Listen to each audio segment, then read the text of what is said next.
Welcome to the SDA Housing Podcast, brought to you by NDIS Property Australia. Before starting this episode, we need to provide a general disclaimer. Information contained in this podcast is general in nature only. It does not take into account the objectives, financial situation, or needs of any particular person. You need to consider your financial situation and needs before making any decisions based on the information in this podcast. And you should consider seeking independent and professional advice for your personal circumstances. All right, let's begin. Hello, everybody. My name is Min, and I'm your co-host with Debbie from the SDA Housing Podcast. And we're here for our first video with Tania Gomez, David Whitelaw, and Brendon Woolf. Welcome all. Thank you. Yeah. Hello. First of all, Tania, thank you very much for having us here at your event. This will be our first group get together from a video perspective. We have no topic or agenda today. Let's throw some curveballs in here, and let's talk a little bit about random stuff about SDA. Sure. David? Well, I'd like to start with that Brendon and I have delivered a few seminars together. We've been invited by silk providers, and I love working with Brendon. As I said, we both come at from a different point of view, and Brendon talks about his lived experience. And what I want to do, continue to work with Brendon because he just had so much value into this space, but his knowledge and just be able to get Brendon's knowledge, to help people. Brendon's main ethos is about being able to help people and how we can do that. I know that he's come on board with NDIS Property Australia, which is exciting. Got the shirt on. And, just the opportunity, Brendon, of you being able to show people your journey. And I said to you just recently, and I'd like you to reflect on it, I don't think your journey's really started. Well, one journey started. One journey's finished. The main one's about to start. And it's about how you are going to help people in this space. I'm really keen on it. Oh, yeah, Dave, I think you're right. My journey is only just partly finished and a new journey is about to begin. And through that, I've sort of set up my own little consultancy business, specifically helping NDIS participants go through that application, the SDA application process, what's involved around evidence gathering, that sort of thing, including the appeals process, what the time frames are likely to be, how to engage with an SDA provider, how to engage with the SIL provider, that sort of thing. Because what we know from a previous experience is an NDIS participant is more likely, and probably feels more comfortable talking to someone who has actually gone through the process themselves. Yeah, absolutely. And I guess from a learning experience and what you want to get that message across, I have learned so much from the journey that you've taken effectively, or we've taken together over the last few years, and how we need to be able to have the opportunity to take that information and to get it out to support coordinators. It is so valuable to understand what that process is, because it is so complex. Well, interesting you talk about support coordinators, because a lot of support coordinators don't fully understand the SDA process, and that's where I fell sort of in the gap with my level of SDA funding. My support coordinator instantly thought that, I had the appropriate level of funding, and it was because of you, Dave, that picked up on that, and that's how we had to go down the process that we went down. Yep. I do remember having a conversation at the time with their support coordinator. So, David, Tania, how does the market get more educational information to the SCs out there for them to learn more about this SDA field? What do you think? We see lots of courses. NDIS are running courses, and then you got the private enterprise guys, but there are some consultancy and advocacy groups out there that do not a lot of lived experience participants though, and that's where Brendon becomes incredibly valuable. But probably every second or third day I see a new course pop up. So there is that education out there that is coming through, and I think the NDIA in particular see that opportunity of still educating. But just having a 20-minute conversation with Brendon, you learn so much. Yeah.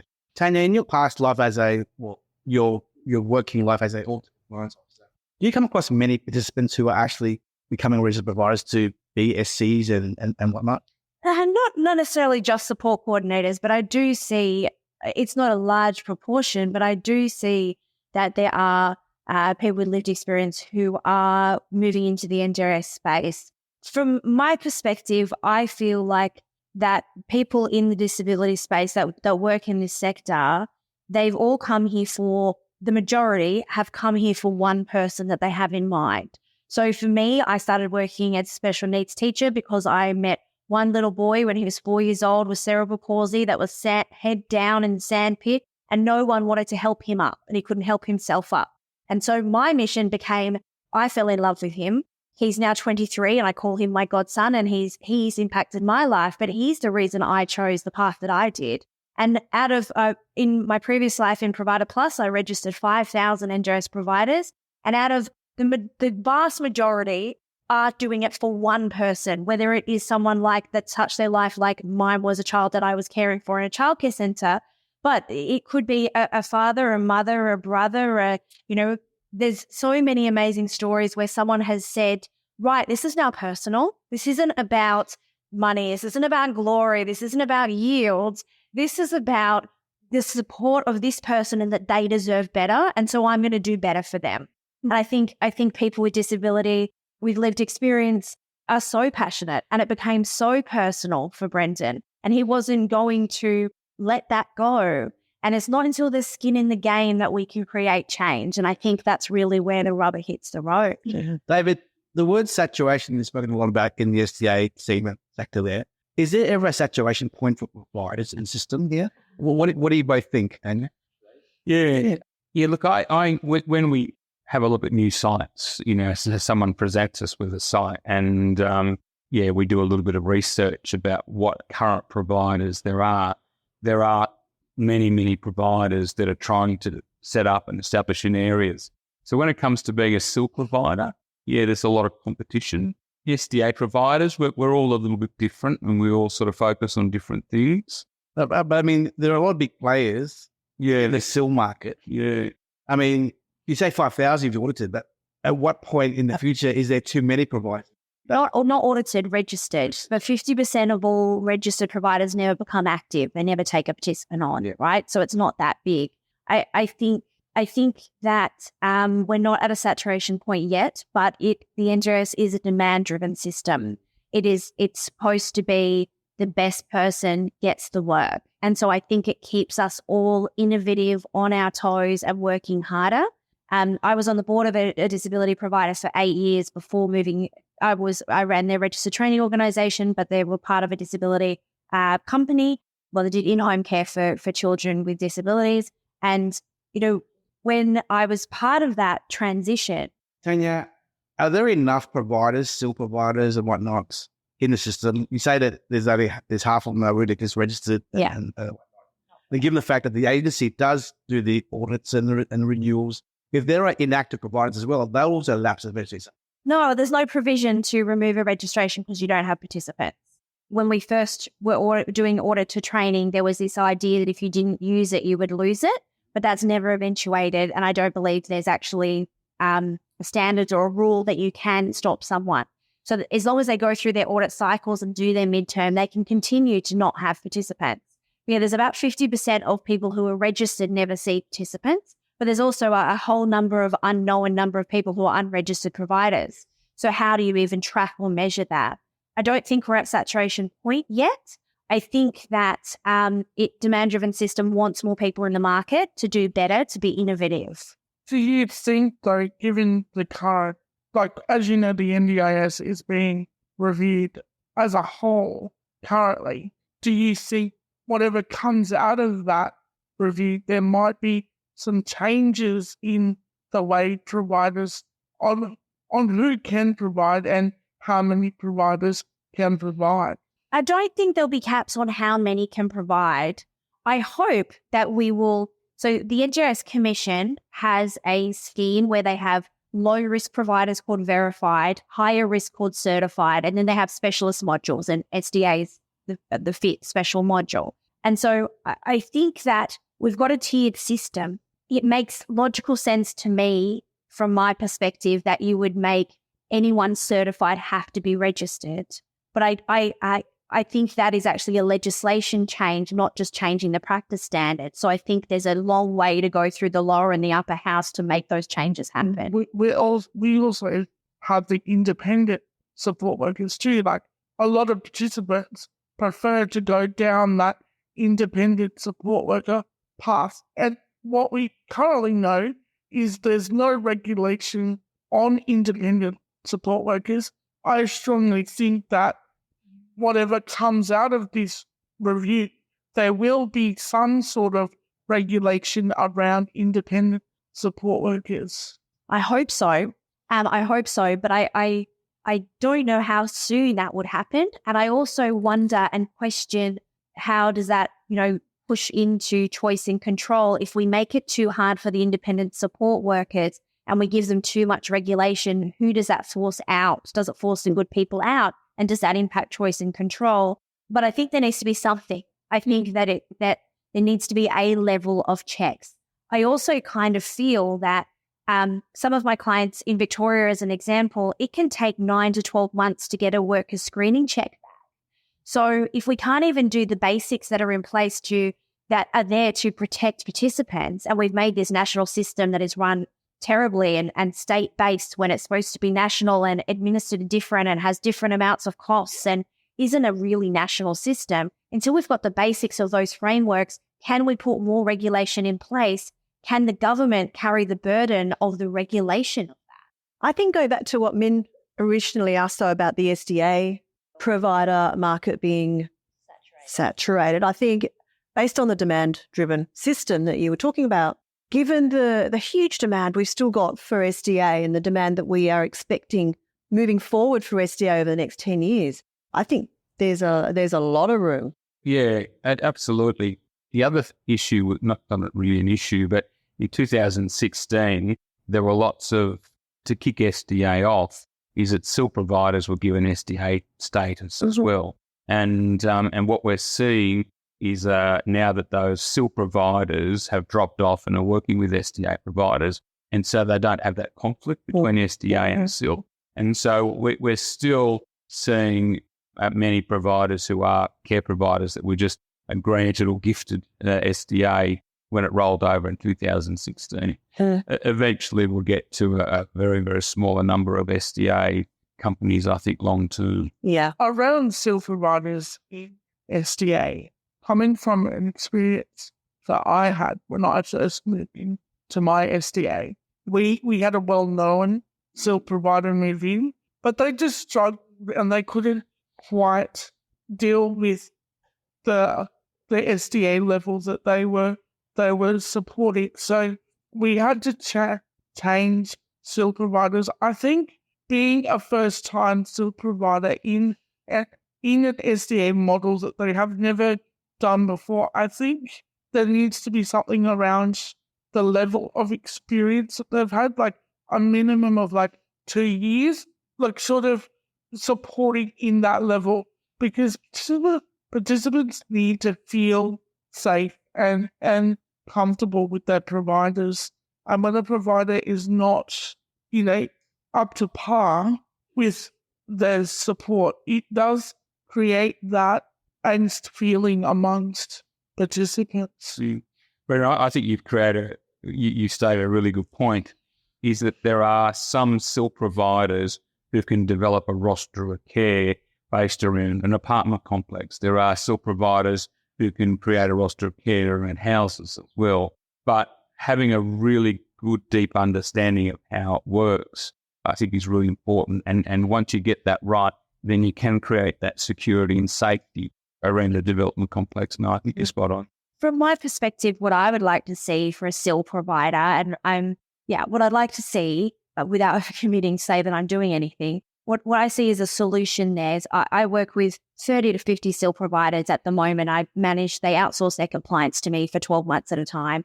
And I'm really heavily involved in all things audit, all things even operations, helping them take on a new participant, understanding the risks from a governance or, compliance framework. But what I would like to see for them is, I think they have really great intentions. I think that there isn't a lot of support around what does a good SIL model look like. And I would really like to see a framework developed, not by government, I think it's industry, need to come up with a standard. And I think it needs to be flexible. And I think there's lots of room for individualization, but a framework. Like I went to this Bali retreat and with 35 providers and spoke about quality and compliance. There was a speaker on finance, and it was mind-boggling to me that the providers in the room, some of them very large with lots of participants, didn't know how to run a P&L, didn't know how to manage their cash flow. They might have been making $6-7 million in turnover and they're making money, but they had no idea about their cost base. They're not educated on the basics of business. So I'd like to see a framework which might include something like mentoring with established SIL providers, less experienced, because there is enough market and we need to have a certain standard, but I think it needs to be self-regulated. I think if we wait for the agency to come up with it or the commission to come up with it, it's not going to be fit for purpose, and it's going to miss the practical realities of running a SIL property, which is 24/7, never stopping, needs to be high quality staff, has to deal with funds where you exhaust your funds and you don't get paid for months, and all of the challenges that maybe these first time business people experience. I would also like to see a creation of a new model where participants who live in that complex get to choose their own provider through whether it be independent support workers. Say you have 10 participants living in an apartment complex and each of them have like 8 or 9 different support workers, and how they all those support workers can support everyone at one time. That would be an innovative, effective way, and that would show then participants using their choice and control on how those supports are delivered. Well, we're seeing a couple of changes heading towards that. One is flexible funding supports. The introduction of ILO was another option as well, but and it goes from SIL, ILO, flexible funding, and then independent, but you've also got in-kind supports as well. It might be from a partner. There are so many different ways that a participant can look at that funding level, and having the flexibility is really important. Tania, earlier off screen, we talked about your first experience in the Perth SDA conference event. I would love to ask you directly, how does it feel coming from your side, being auditing compliance into the SDA world? Your first impressions, good and bad. Yeah. How do you feel about the difference between the two sides, being the SIL side and the SDA side? Yeah, look, it's the different side of the same coin. And look, I'm really enjoying the learning experience and learning more about how it actually works. I've audited many SDA providers, and I'm coded to audit, so only certain people can audit SDA providers, and I'm able to do that. I can only not do module 1, which is for registered nurses. I'm coded for everything else. And I've audited many SDA providers, but I've never truly understood that they're property managers, essentially. And I've never really understood how that works. It is a whole new world. And so I'm learning the acronyms, and I'm interested to learn how it all works. I think the difference is, from my perspective, coming from being an early childhood teacher who is about the outcome, not the income. And I've made money in my life, but it's never been chasing money. It's been chasing outcomes for whatever problem I'm trying to solve. I feel like there in the room that I was in, there was a lot of focus on money, and I wasn't overly enthused by how participants were. It was, and it's so great hearing David speak about with Brendon with such high regard, but I kind of felt like participants were missing from the story, talking about them as tenants and talking about them as yields and numbers. I'm used to talking about them as the supports and the needs, and are we meeting the needs? And I feel like that piece was missing. There was a few people who spoke of it really well, but I thought most of it was focused on, in my head, I was like, there's a piece missing in this room. I get that sense too when you're talking to someone at the NDIA. You're just a number plate and a value of money. Yeah. And at the end of the day, when we're not just a bucket of funding and a number, we are human beings first and foremost. And we're living with disabilities that we never asked for in the first place. We're just trying to live our lives the best way that we possibly can. And the one word that a lot of people use that the disability community does not like, and that's inspirational. We are not inspirational. We are just living our lives the best way that we can with what we're dealt. It's a really it's a really fine line between clinical and commercial, and to a forever home. But what we want to be able to do is create a model that is commercial, because the more commercial, the better the product is going to be. But then for Brendon to take what exists to make it very homely and to make it work for your own specific needs. And that's what I love. And I think that's important, is that, we sort of, are on two sides. Yes, we've got to be commercial. That's what SDA was originally developed for, is it for private enterprise to come up with something that is commercial. But then it's about taking that commercial opportunity and making it very homely. Debbie, you and I have been on this journey for 3 years now, and it's unfortunate that, the SDA world sees the still world, to the other world, as a commodity, because that's what they see it. The currency and the participants as a commodity to get what they want, which is the yield and the revenue.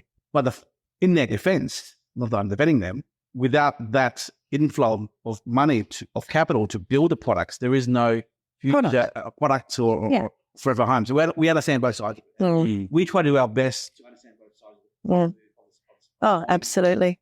And it's difficult because they only see numbers. When you listen to Brendon and you take advice from Brendon, he's obviously in the team now. But you also talk to SIL providers. It is gathering as much knowledge as we can to get the model right. But again, SIL providers, they're all very different. SDA providers are different. SIL providers are very different. But under choice and control, Brendon's made a choice, and that's what he wants, and that's what he went for. It took a long time to do it.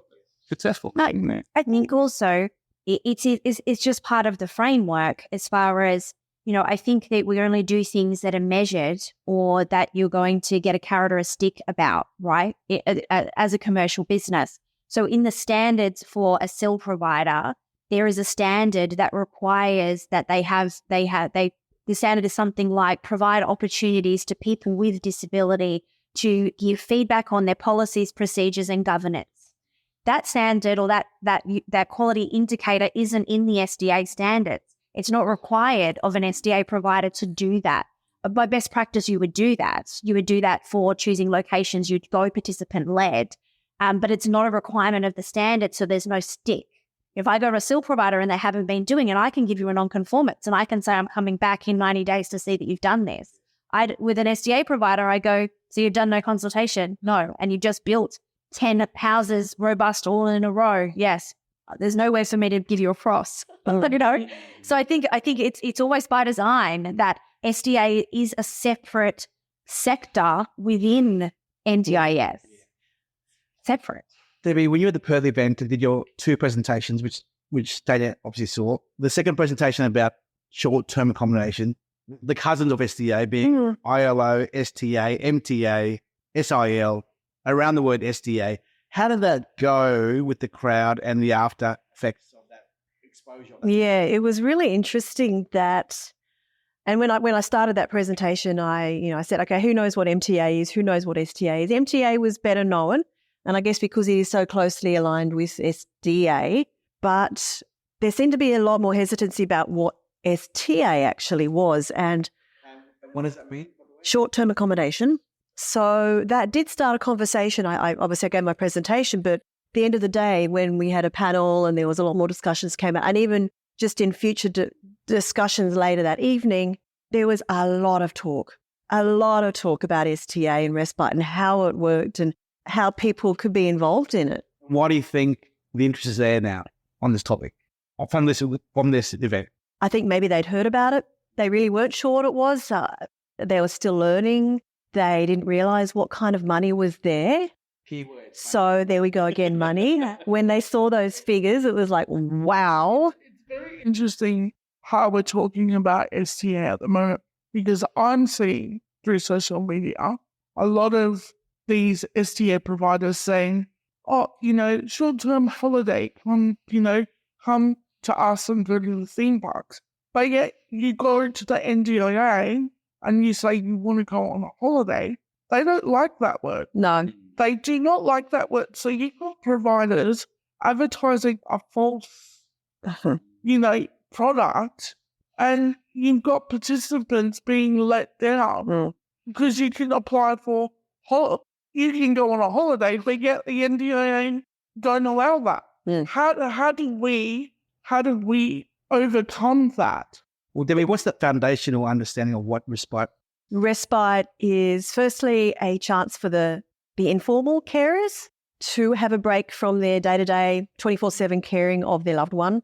It is also a chance for the participant to have a break from their daily routine, to try new things, have new experiences, develop skills.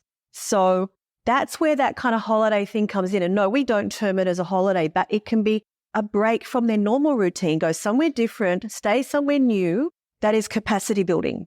I wanted to mention on your point about STA and MTA that post your talk, and not just people who are in the room, but it seems maybe it went through the grapevine, is that my phone has been nonstop ever since about, I want to set up STA. Even people not in NDIS. I went on a retreat myself in March, and the people who ran that retreat out of nowhere called me and was like, I'm going to set up short-term accommodation and retreats for people with disability. Can you help me with this, this, and this? And explain this, this, and this. And I was like, what is happening? It's like SIL is the other one. My phone rings hot about I'm at a church group called me last week and say I want to do 15 SIL houses. And I was like, okay, so what do you know about SIL? No, nothing.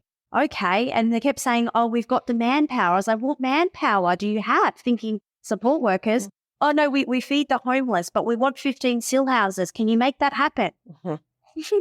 I think there is, in terms of SIL, and I've seen a lot of people, there's still a lot of bad press about SIL, saying that it is a cash cow. And that, realistically, that's why people are wanting to do SIL, because there is a lot of money in SIL. Question, is that correct? Is SIL a cash cow?